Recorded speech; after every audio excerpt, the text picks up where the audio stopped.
Welcome to the Genius Factory. Enjoy the video. You start now, confirm the TV is on and set to a visible input, and make sure the controller has fresh batteries or 100% charge. Locate the controller's pairing button or the button combo. This puts it into discoverable mode. Once done, move the controller within 1-3 feet of the TV to ensure a strong signal. Wireless range matters. Make sure the TV's Bluetooth or external device discovery is enabled, because without that the controller cannot be seen or paired. You navigate to the TV settings menu and choose Remote or Accessories, then start Add Device or Bluetooth Pairing. While the TV scans, keep the controller in pairing mode and confirm the device name or enter any shown numeric code. This completes authentication.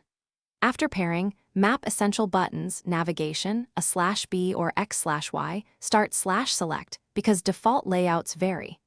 Make sure to test power and volume, if needed. Program those using the TV's code list, or the controller's learning function, so everything you finish by saving the controller profile in the TV or companion app so settings persist after power cycles, and then check for firmware updates on both devices to resolve known issues.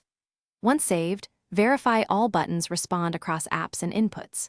If things go wrong, try one troubleshooting tip. Reset the controller pairing, reboot the TV, and keep devices within 3 feet while repairing. This clears interference and often restores reliable operation. Make sure to replace batteries if responses stay intermittent. Thanks for watching. If you found this helpful, don't forget to like and subscribe.